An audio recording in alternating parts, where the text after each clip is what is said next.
We never know where life will lead us or what may hinder us along the way.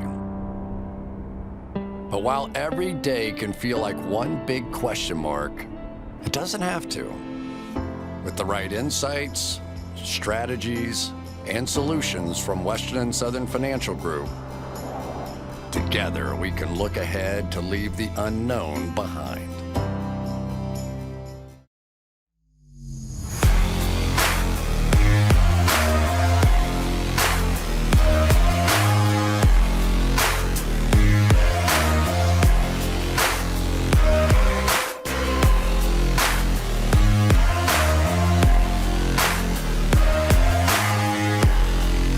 Mike, before we get into the Senior Bowl stuff, we have to talk about the story that everyone is talking about here at the Senior Bowl. Every single coach, a lot of reporters obviously down here in Mobile for the Senior Bowl.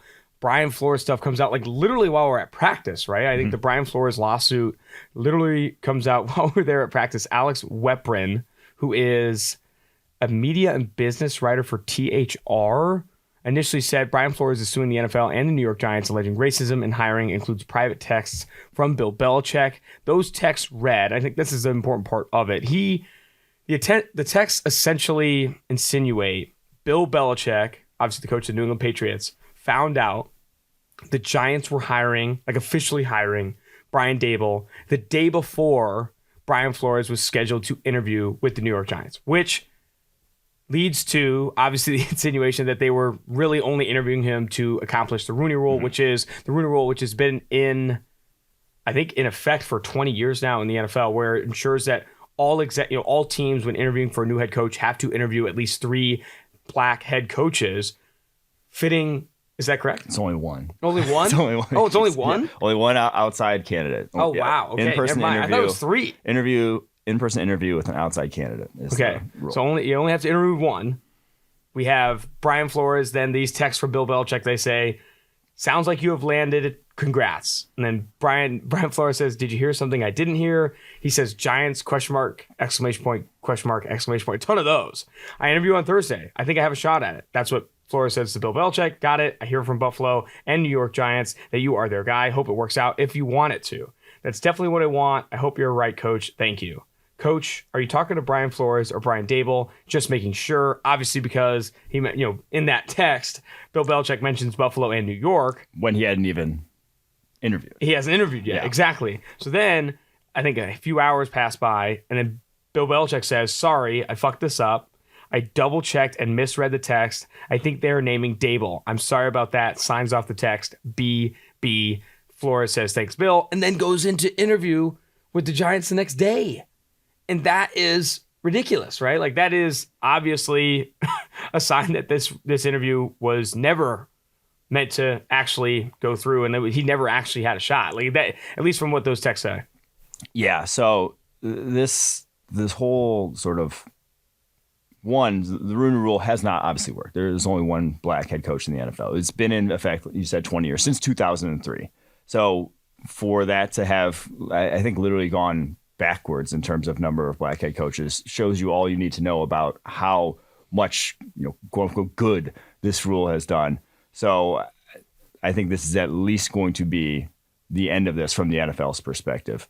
They came out and said all the allegations false, whatever. That lawyers speak at this point of what they're doing.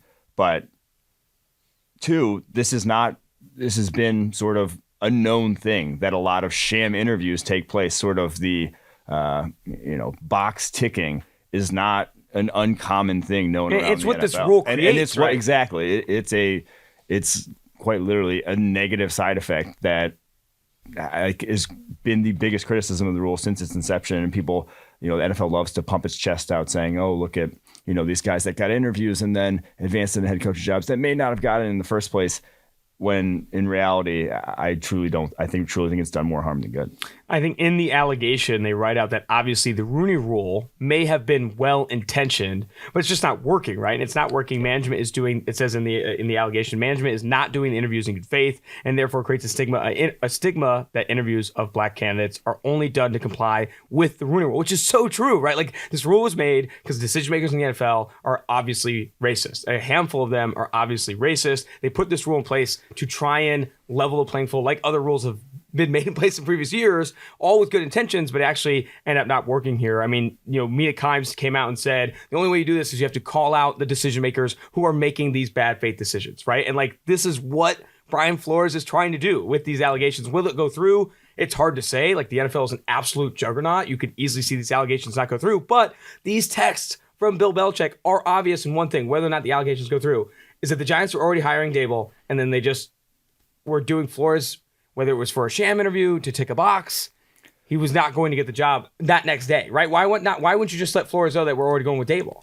Yeah, I mean, they did have like 4 other interviews even after Dable. So I don't know what the hell they were doing there in New York. Obviously, they'll probably not come out and tell you exactly what they were doing there. But I do, the galaxy brain take going around is that maybe Belichick knew what he was doing when he sent those texts. That like, obviously he is incredibly close with Brian Flores. How would he mistake that? Obviously with Flores coming up under Bill Belichick, how would he mistake Brian Dable for Brian Flores in whatever fashion that he was mistaking it, whether it was he thought he was actually texting Brian Dable, which I don't think that was actually the case. I think it's more that he got a text saying it was Brian, assumed it was Brian Flores, whatever, sent it that way. But if he knew what he was doing to help Brian Flores out in the situation, I think that's a possibility here. I definitely think the text he got, whether it was from Buffalo sources or Giant sources, saying they're going to go with your guy Brian, like something like that. Like, you're going to go with Brian. Yeah. And he was like, okay, Flores, let's go. And then like, that's not obviously who it was. To be fair, Brian Dable coached for New England from like 2013 to 2016 or something like that. So they both have relationships with Bill Belichick. The other piece of information on the Flores allegation that I found interesting is that they also mentioned the allegation that owner Stephen Ross said he'd pay Flores $100,000 for every loss in that 2019 season to help them win games. So like, everyone comes back to like, oh, well, Flores wasn't all that successful. Flores isn't making playoff games. You have a culture where they're cheering on losses. Okay, so I do think that, I will say this, I don't think this is the first time a checkbox interview has happened. I don't think this is the first time that ownership has made some of these decrees and tried to push money in certain people's ways to take and stuff like that. Yeah, and he also alleged that they forced him into a tampering situation in Miami with a quarterback who was going to be a free agent, didn't name names in that. And also when he went to interview for Denver, John Elway and who else was it at the time, owner at the time, showed up an hour late and smelling of alcohol, which was immediately refuted. But those are all some sort of absurd allegations that are being flown around right now in that case. Let's move to Tom Brady, which Tom Brady announces his retirement officially after Adam Schefter had announced it 48 hours before, 72 hours before. Yeah. And we said, I think we nailed it on the show when we talked about, is Tom Brady actually retiring? Tom Brady wanted to retire on his own terms. He wanted to announce it on his own IG. And then immediately Schefter gets a leak from whoever that close source was to Tom Brady. Schefter is 100% accurate. Yeah. Brady refutes those claims because, again, he wants that spotlight on him. And rightfully so, right? I'm not saying, because he's, this big name, whatever, but, rightfully so wants that spotlight on him. It's the end of his own career, right? It's like when people get upset at reporters for announcing recruit status. Some people are like, oh, he's committing here. Let him, have his day. And Schefter obviously didn't, for good reason. I mean, you're trying to get the scoops out. But then he comes out with a 9-swipe IG story. Black background, white text. Wasn't a notes app. Really kind of celebrating his retirement, celebrating his legacy. Mentions Bruce Arians, mentions the city of Tampa Bay fans, 9 IG swipes, no mention of Bill Belichick, mentions Jason Light, no mention of Robert Kraft, no mention of the Patriots. Don't you feel like that's crazy? I know the counter argument is he already retired from New England. He's already said his goodbyes. I don't know, bro. When you're retired from the NFL, he won 6 rings with them. I feel like at least one of the fucking 9 IG slides toss a, go Patriots or something. I mean, it was intentional. It was 100% intentional. He knew what he was doing. He didn't forget, and he didn't. It wasn't he's not grateful for what happened there. It was that was over. You let me leave. The ultimate competitor it was his quiet F you for not letting me stay there and win more Super Bowls, basically, and get paid more money than what he was getting paid towards the end of his career there. Who is your top 3 quarterbacks in the NFL right now? What? Why are we? I have to know, because Tom Brady would be number 1 for me. Now he's gone. Who's your top 3? He was number 1. I mean, Aaron Rodgers, Patrick Mahomes. Number 3's Joe Burrow. Yeah, I think that's where it's at. It's got to be. Aaron Rodgers, Patrick Mahomes, Joe Burrow, and then I think I'm going Josh Allen at 4 right now. Brady was definitely 1 or 2, though. Brady was definitely 1 or 2. Yeah. He was the highest grade quarterback in the NFL this year. Oh, yeah. I mean, Aaron Rodgers is 1, but yeah. You're just a homer, and I get that. That's fine. Last thing on the Catch and Early Buzz here, Jim Harbaugh. I promise we will get to the Senior Bowl stuff. Chris Ballas _Wolverine, who is heavily connected, has been covering Michigan for a very long time. Talked to David Sofaro, who went to Michigan, said Chris has been there since the start. Jim Harbaugh plans to sign with the Minnesota Vikings. End of an era in Ann Arbor. Goes on from Michigan, goes to Minnesota. I kind of was screaming this on one of the live shows that we've done this week, covering the East-West Shrine Bowl, covering the Senior Bowl. He's going here to win, man. I think he can win in Minnesota, and I think he thinks he can win in Minnesota with Kirk Cousins, with Justin Jefferson, Adam Thielen, Christian Darrisaw year 2. I think he could build something here. I think he can build something here in Minnesota. That's why he's opting to do that. You mentioned it too. He's proven what he can do at Michigan, right? He's turned them into that number 2 team in the Big Ten, and then finally beat Ohio State this past year, made the college football playoff. I think he's ready to get back into the NFL and prove that he can do exactly what he did with San Francisco, right? He went to Super Bowl with San Francisco. Yeah. So I do think him back in the NFL, I think is good for the league. Yeah, it's like I said before, I don't think it's Minnesota being this unique opportunity. It's the timing of what he's leaving behind at Michigan, what he proved at Michigan, and now wanting to jump back to the NFL just because quality of life in the NFL is so much better than quality of life in college football. And also, when he went to San Francisco, there weren't a lot of people beating down the door saying how great an opportunity it was in San Francisco. He was this kind of unproven Stanford head coach going to there and hit the ground running, turn that franchise around immediately. Not to say he's going to do that with Minnesota, but I think a lot could look a lot better there quickly because of him and the staff he could put together. And I think this obviously means they're going to, there have been some discussions about trading Kirk Cousins, right? They're not doing that. Yeah, I think Jim Harbaugh wants to come in and try and win with Kirk Cousins. I don't think they're going to commit to him long term or anything, but I think this is where I think he comes in and tries to win immediately, right? He wants to win in 2022. Let's get to this Senior Bowl stuff. Before we do, the presenting sponsor of PFF Tailgate this week, DraftKings, the moment we've been waiting for since September, is finally here. In honor of the big game, DraftKings Sportsbook, an official sports betting partner of the NFL, is giving new customers 56-1 odds on either team. Bet just $5 and get 280 in free bets if your team wins. DraftKings Sportsbook is now live in New York, meaning you can bet in almost a third of the country. New customers can get a free shot at $1 million top prize with their first deposit. Download the DraftKings Sportsbook app now. Use promo code PFF and get 56-1 odds on either team. Bet just $5 and get 280 in free bets if your team wins. That's promo code PFF at DraftKings Sportsbook, an official sports betting partner of the Super Bowl 56. 21 plus, see DraftKings.com/sportsbook for details for a full list of requirements and state-specific responsible gaming resources. Gambling problem, call 1-800-GAMBLER. In Tennessee, call or text the TN Red Line or 1-800-889-9789. In Connecticut, call 888-789-7777 or visit ccpg.org/chat. In New York, call 877-8-HOPENY or text HOPENY to 467-369. That all presenting sponsor, DraftKings. What I want to do for the Senior Bowl, coming off of day one, is get into position by position, some of the bigger names, some of the notables, whether it be top performers, low performers, middle of the pack performers, really just some fun performers in this one. Before we get into the position by position, can I say this? And I mean this in the nicest way possible. You can't. In the nicest way possible. What am I going to say? Yes, of course. In the nicest way possible. Yeah.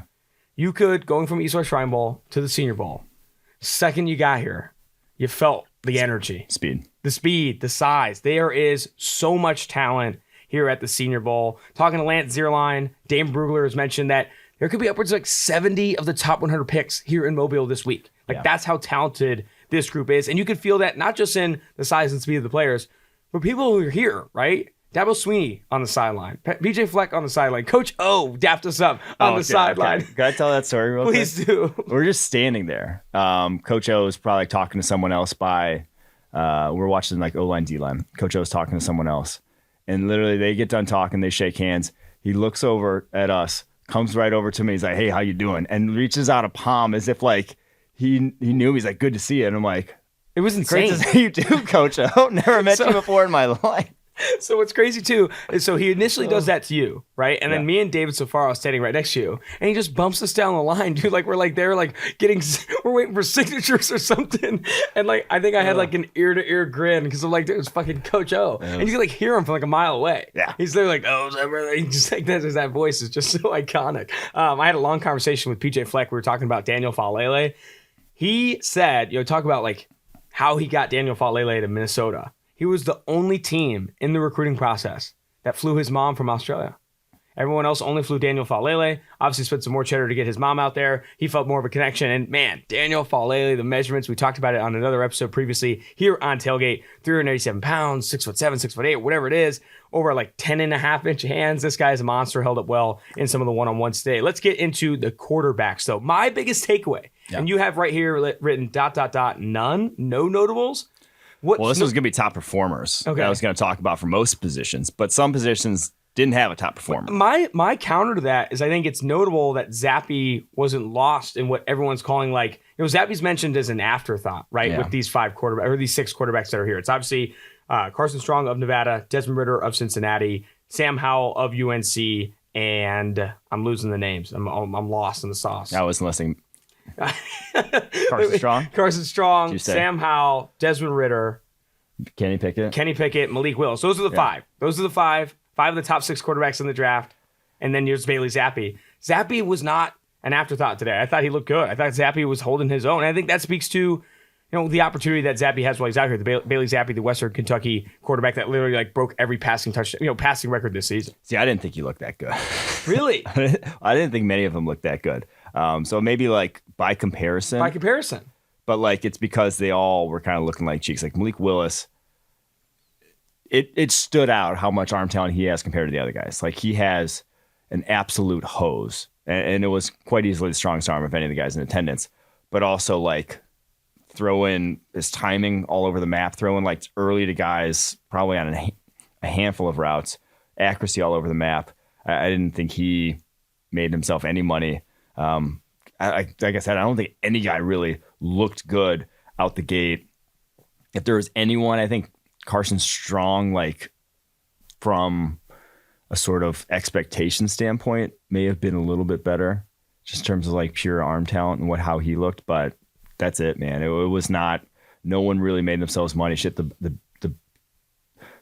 biggest sort of thing that happened was Desmond Ridder almost getting rolled up, honestly. I know, and that was the fact that he's escaped near injury was probably the most notable thing that happened all day long. I think the entire stadium gasped when that happened. I remember a lot of people like, what happened? Who couldn't see the play? He almost did get rolled up. Trevor Penning threw, I don't know who the pass rusher was. Isaiah Thomas threw him nearly into his knee there. And I guess what I was saying is Zappe was not blown out of the water like I think how he's been framed in this class, right? He's been framed as like an afterthought among these 6 quarterbacks. I don't think he was anywhere near that. Maybe didn't make himself any money, but we will see. Running back, you have listed here Jerome Ford, the Cincinnati running back who has been one since the weigh-ins, right? Like he has good weight. He's a former Alabama transfer that had success for Cincinnati in their college football playoff run.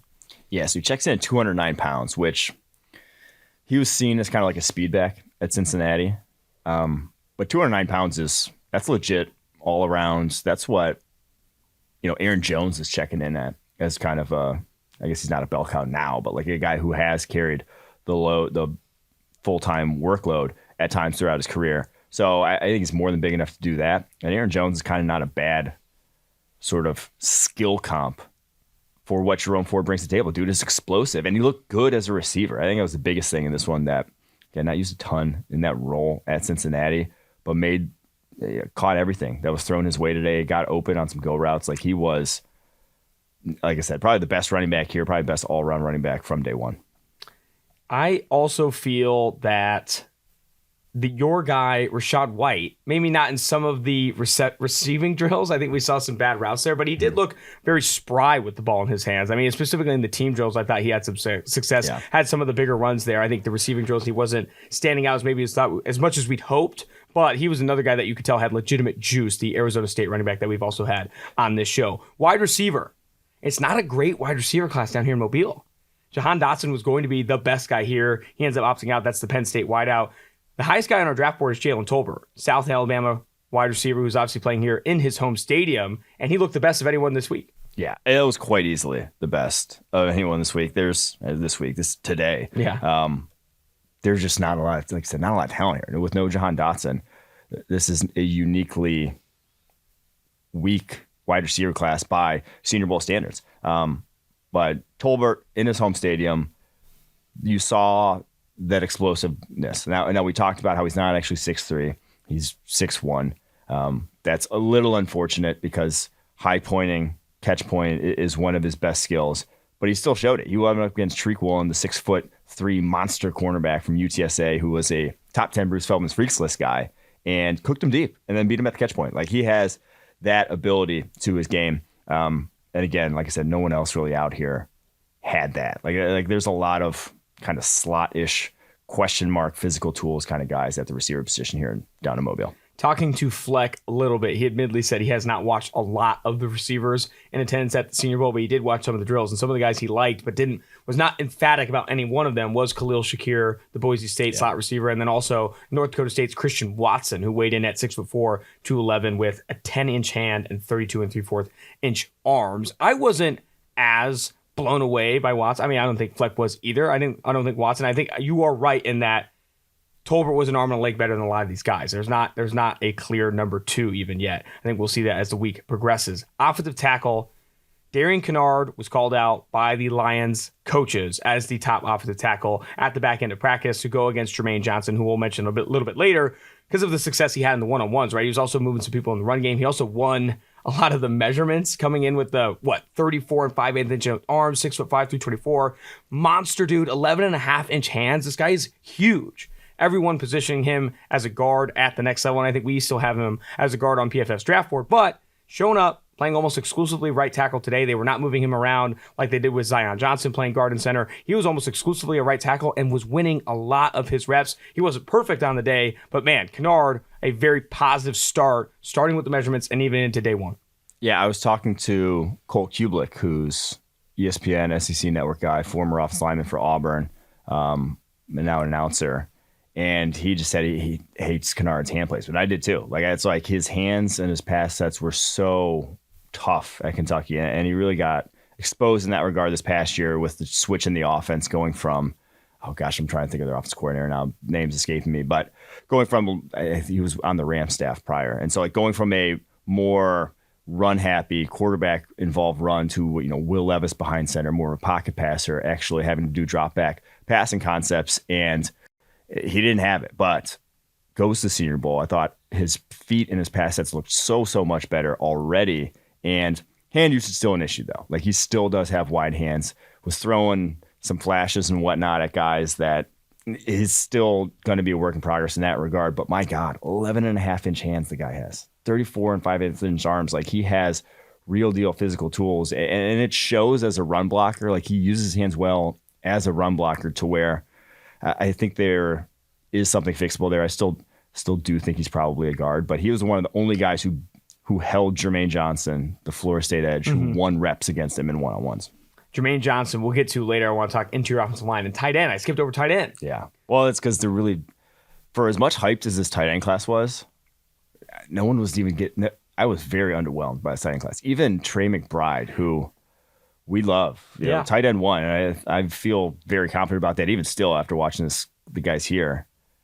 Not all that impressive, and he's short. And now it doesn't help him that he's standing next to Charlie Kolar, who's an absolute monster at 6'7", and Jeremy Ruckert, 6'5". Yeah, like all those guys are enormous. Who's the Cole Turner, the Nevada tight end, also 6'6". Like, he's standing next to those guys, and it's unfortunate for him because he's only 6'3". But like tight ends, a lot of times the routes they're targeting are over the middle, and you want that height. So that's a little bit of a negative for him because I believe he was listed either 6'4", 6'5" on Colorado State. But he's like the only one that can create on his own, it seems like here. And so for as much hyped as this tight end class was coming in here, a lot of them are kind of just like guys in terms of pure route running ability. Very solid. Not a lot of specialness in the tape that we saw, at least today. And Trey McBride, I was super excited about him too, right? PFF's tight end 1, ton of production at Colorado State. He had that game where he had 98% of their passing yards in a single game, but going against some of these linebackers, Darien Beavers, the Cincinnati off-ball linebacker being one of them, not even creating some separation against some of those guys as well. I thought he was going to be an arm and a leg better than some of these off-ball linebackers, specifically in those one-on-ones. Now, it's just day one. It's just like 4 reps, right? Like that's always the big thing about Senior Bowl, but you could move forward there. Yeah, I mean, there are, so it's more than 4 reps. It's probably about 12 to 15 that you get to see over the course of practice. But I do think there is some, when you are like a tight end and you're supposed to be, a route runner and things like that, that it's what you're asked to do. Like it's a skill that you should be showing if you have it, basically. I don't think it's inconsequential to limit it to wave it away by saying it's only a few number of reps. Interior offensive line. I will say this, similar to Jalen Tolbert, I felt that Zion Johnson, the Boston College interior offensive lineman, was like a notable dude in that he was probably the cream of crop of the interior offensive line class that is here. Yes, he's like the one guy out of any of the offensive linemen here that I would say tomorrow can go onto an NFL field and I feel good, like legitimately like he can play and I'm not worried. Like everyone else that's here, I think there would be a learning curve if they had to go out tomorrow. With Zion Johnson, I don't foresee that. The Boston High College guy. floor Zion Johnson, also a he friend played some center of the show. too. He played some center too. And I thought he looked good there as well. I will say the other guy who kind of stood out that I was glad to see because I really hated his tape at tackle was Jamari Salia, the Georgia offensive lineman, who he had played everywhere throughout his career, but played mostly tackle the past couple of years for Georgia. I did not think he was a tackle. Comes in here, looks a lot better on the interior. Before we get to defense, Western and Southern, proud sponsor of the Tailgate podcast, want a chance to win the ultimate game day feast, whether it's football success or financial savvy. Winning starts with asking us questions. Would you like to know what it's like behind the scenes with Al on Sunday Night Football? How about a need to know? For your financial future, Western Southern is teaming up with PFF's very own Chris Collinsworth to share insights that can help put you ahead on both your fantasy and financial scoreboards. Today is the last day to submit your question. Every submission earns you a chance to win the ultimate feast to celebrate football's favorite Sunday. We'll cover your catering up to $2,500. Coordinate your order from a restaurant near you and have it delivered on February 13th, 2022. And don't forget to check out Chris Collinsworth podcast and Western Southern's Instagram for the answers to the best questions each week. Submit your questions at westernsouthern.com/feast. One more time, that is westernsouthern.com/feast. If you're watching on YouTube, check out the link in the description below. Remember, with Western Southern, you can rest assured on game day. Defense. Jermaine Johnson was a monster, an absolute monster today, winning one-on-ones. And I talked to a lot of people this week about this edge group, right? We didn't get a chance to see Cameron Thomas, the San Diego State defensive end. He warmed up a little bit in pads, then ended up undressing. He's got a hamstring injury. He will not be participating this week. Wanted to see Arnold Ebiketie. We want to see Kingsley Enagbare. We want to see Zachary Carter. We want to see all these different edge guys that are here in attendance for Senior Bowl. Jermaine Johnson shows up and dominates in the one-on-ones. He has a legitimate chance to move into this top 40, top 30 conversation, maybe even be a first rounder. I mean, he is for a lot of people. To me, this wasn't for him and Arnold Ebiketie, the Penn State defensive end. This wasn't a massive sort of week for like how I personally view the guys, because I knew coming in that they use their hands extremely well, that their pass rush plans are excellent, that they work off of tackles really well, that they just like are sound. Like those guys can play in the NFL. Again, how I kind of talked about Zion Johnson. Like they could play in the NFL tomorrow and there wouldn't be that big of a learning curve. To me, with Johnson and with Ebiketie, it's how athletic are they? Where can they push those athletic tools? Are they, high-end athletes? Which I don't think either are, is the problem that I kind of have with both of them on tape, and why I'm not really on board with either as, this top 20 sort of pick that I'm willing to say this guy's going to be. I just think they're both safe, quality edge guys that you set your sights a little bit higher on when you're picking, somewhere in the top 15, 20 picks. I will say I was a bit in the edge group, a notable disappointed in Kingsley Enagbare in one-on-ones. I just don't think you saw a lot of pass rush move versatility in his game. He just went to the bull. He bull rushed like 6 times in a row. I wanted more. More. He won the measurement. I love the 35-inch arms. He's got length. You see that on tape. He's got the production. One of the highest pass rush win rates in a single season since we've started grading college football. Today, bull rush alone, and he just he was driving some guys in the pockets, collapsing some pockets and those things, but not a lot of clean wins for Enagbare. Yeah, it was like he would bull rush and just be like he didn't have the same sort of like some of the guys would bull rush and then take a guy all the way past the pocket and then like dump him into the turf. And like you saw that nastiness. Mccreery would bull rush, get to the quarterback, and then he'd stop the rep. And it was like, he had the D-line coach was kind of getting on him, like saying like counter off of that, do something more. But I guess he just wanted to show that dude's got 35-inch arms. One of the reps, got it flaunt. one of the reps that like legitimately like gasped at was from this next guy, defensive tackle from Georgia, Devonte Wyatt, who moves with, I mean, I got to be honest. Do you even remember? Obviously, we went back and watched the tape, and there was the UCLA Otito that had some reps that we were kind of like, oh, okay, we see you. Devonte Wyatt's the only guy like at practice live where I was like, no, I remember exactly that defensive lineman, like the interior defensive lineman that really popped off. Obviously, the edge defenders had tape, but like Devonte Wyatt at the practice felt different from a speed and size perspective. Yeah, he was. So to me, there was a clear class of Devonte Wyatt was the best 3 technique there, and then Travis Jones, the UConn defense tackle, was the best nose tackle there. If you want a 3 technique in this class, it's Wyatt. If you want a nose, after obviously Jordan Davis, who's not here down in Mobile, it's Travis Jones. Like those guys were. Oh, that's right. I should have mentioned Travis Jones. Quite clearly the best at their respective position. And honestly, pigeonholing Wyatt into 3 techniques is probably unfair. Like he's 370 pounds and twitched up like that and can hold up to double teams and did in this practice to where I think he can be versatile. Like if you're a scheme that takes advantage of that. So yeah, Devonte Wyatt was just, I think in terms of just like pure win rate in the one-on-ones, I don't think he lost. Like I don't think there was a rep that actually someone got the better of him. So and Travis Jones, the UConn defensive tackle, had some success as well in the one-on-ones, but where he really showed it was a run game, right? When we were watching the team drills, he was hard to beat up. He had some really good reps against Zion Johnson. Zion Johnson, a notable who would perform really well at interior offensive line, whether he was playing guard and center on day one, but Travis Jones, the UConn defensive tackle, was giving him some run for his money. And to go back to Devonte Wyatt, because Jones I was impressed with. I thought he was a little bit twitchier, but Devonte Wyatt, to go back to like the evaluation standpoint, this to me is bigger for him because he's asked to do a lot of stunting, a lot of stuff where he has to execute the scheme at Georgia. You know, they talk about that a lot in their run fits and how they rush the passer, like I said, with a lot of blitzes, a lot of stunts to where he has to execute a role. He can't just go attack. That's their linebackers get to go do that at Georgia. He doesn't. And so this is a scenario or sort of a situation where he then gets to play that role. And I think you're seeing the natural ability to take over. So this was bigger for his evaluation, whereas the combine, not as big for him because you know he's going to crush it. You know he's that level of athlete. Like this dude was number 5 on Bruce Feldman's Freaks list last year. You see it on tape repeatedly. So this, how he performs here, is big for him, and he is checking that box. Expect him to be a first-round mock guy after this week. If this is his day 2, day 3 looks like this, he will be mocked in the first round.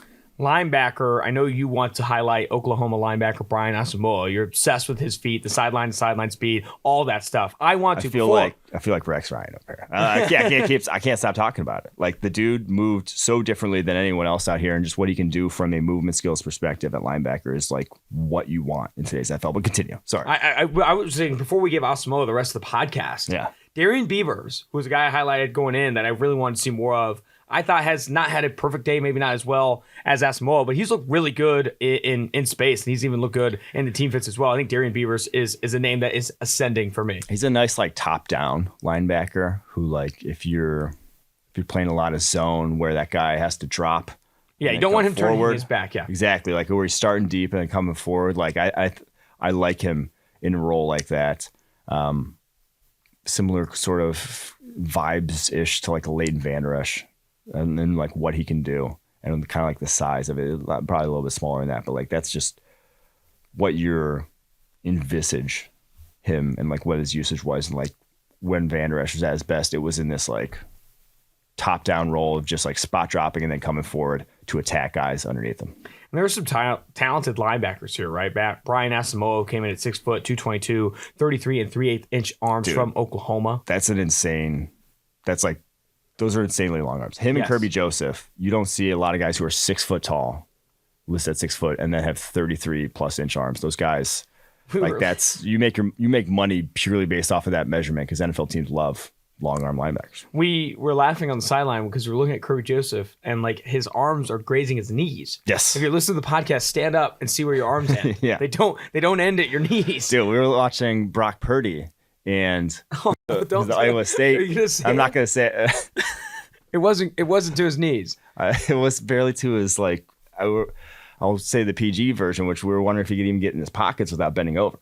Because he had 29.5-inch arms, and the guy's like 6'2", which is very short for a guy that size. So some oddly sized human beings, obviously, on NFL football fields. That's kind of the whole point of this. But yeah, Assamo, even though he's undersized, he's physical. That guy was throwing a punch so not tackling, but he throws a punch at every single ball carrier. Darius Leonard out there. Yeah, to try to force fumble. He had 3 forced fumbles past year. I think that's actually going to be like a weapon. He has at the next level. There's some other really talented linebackers here too. We spent a lot of time when we were going back and watching the tape. Chad Muma of Wyoming had some reps. Channing Tindall of Georgia. Damone Clark of LSU. There is some talent here at off-ball linebacker. And normally going into the Senior Bowls, don't pay, sometimes you don't glean a ton from those like linebacker versus tight end or linebacker versus running back one-on-ones because there's so much space. Two-way goes for the running backs oftentimes. Like, this has been an impressive start for the off-ball linebackers. Beavers had some reps. Tyndall had some reps, like I said. I think this is,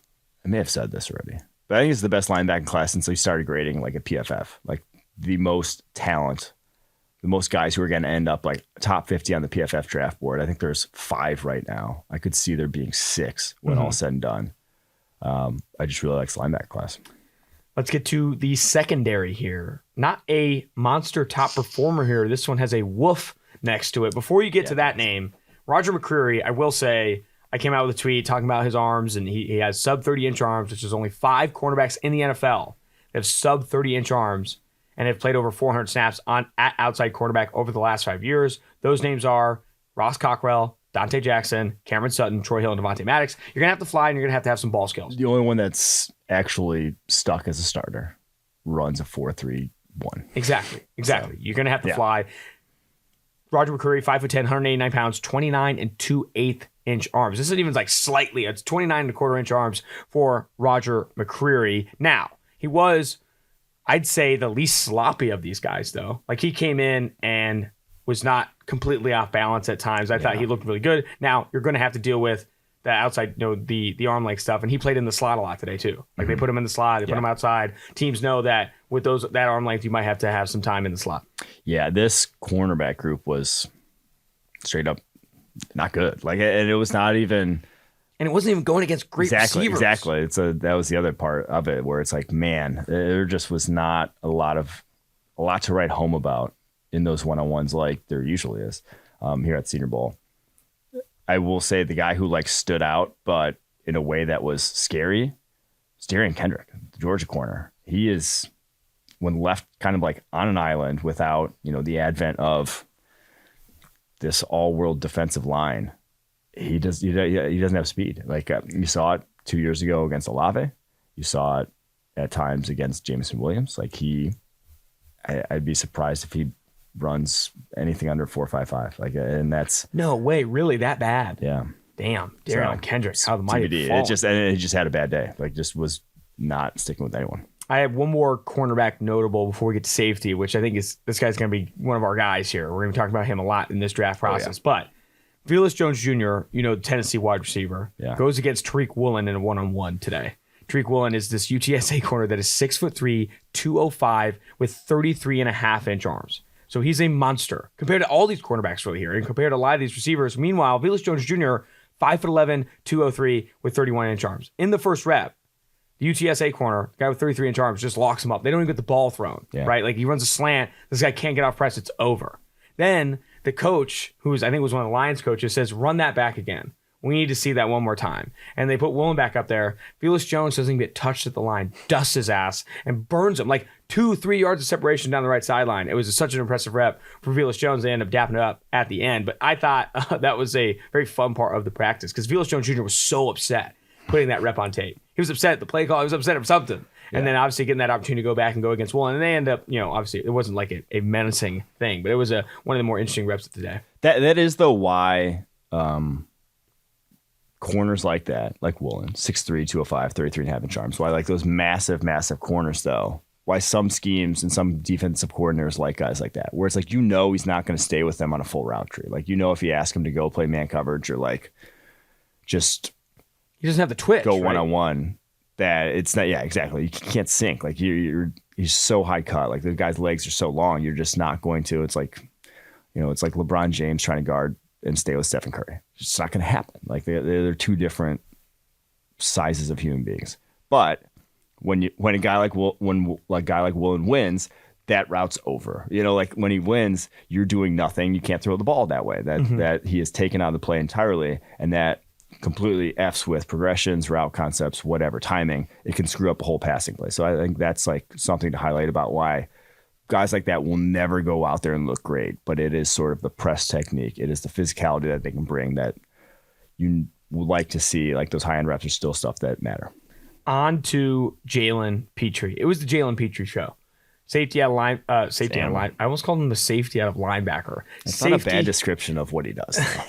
Safety out of Baylor. Played a ton of slot corner this past year and played it well. Really good against the run. 5'10", 196, 30 and 7/8 inch arms, and so aggressive, so physical. When we were at the East-West Shrine Bowl, I talked to Treston Ebner, running back for Baylor, teammate of Jaylen Petrie's. He's like, there's not a player in college football that talks more trash than Petrie, and he plays with that kind of vigor, right? And you saw that today. He's exploding on the ball, breaking up everything in front of him, and they had him going man on man with some of these bigger tight ends, right? Like to show, like, can this guy that's 5'10", 196 go against a Rucker, go against a McBride and win in these one-on-ones? And there were some times where he's giving up receptions, but never back down from the size of the situation. Petrie, man, had a really, really good start. Yeah, he's kind of in his own class here of the safety position.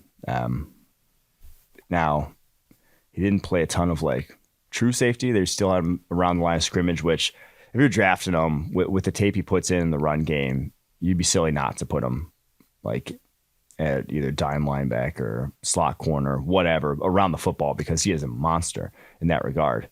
But so still would like to see him play more traditional safety at some point during the week. But in that role, he's such a natural playmaker. Like he just sees the game, and then I'm curious to see what he runs, because I think he is fast. Like I'm not sure it matters necessarily in my opinion of who he is, but he plays faster than anyone out there. Like anyone out there does not hold a candle to the speed at which he's playing the game. A lot of that's the twitch though, right? Like he just stops and starts so much faster than these guys. And maybe he doesn't run low 4.3s, but man, on snap, there's not a lot of players that are moving the ball faster than Jaylen Petrie. I also want to shout out Kerby Joseph, who in no way had a perfect day today, but definitely stands out at 6 foot, 200, 33 and a quarter inch arms. They had him playing a ton in the box, and this guy has played everywhere for Illinois. They moved him all over the place. He played a lot in the box today. There were some times where he kind of looked out of place, even in some of the man coverage situations, but those long arms are going to show up, man. And I feel like, I bet you a lot of listeners are like, dude, they bring up fucking arm length like every player. But like,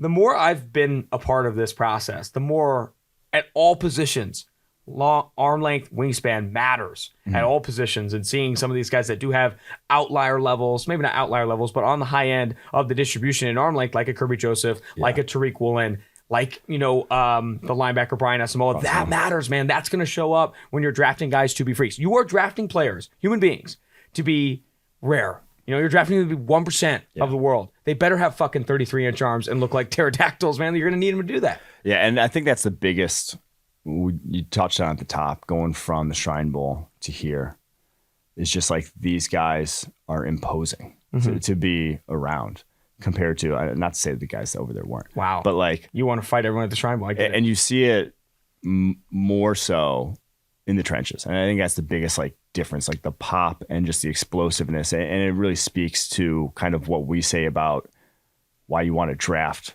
certain positions like edge, like offensive tackle early on, because there's not a lot of guys that tick those boxes. Like there's not a lot of guys, and that's why. And when they do, it looks different, and it gives them inbuilt advantages that matter on a football field. So I think that's something that has changed the most about how I've approached the draft over probably the last 5 years.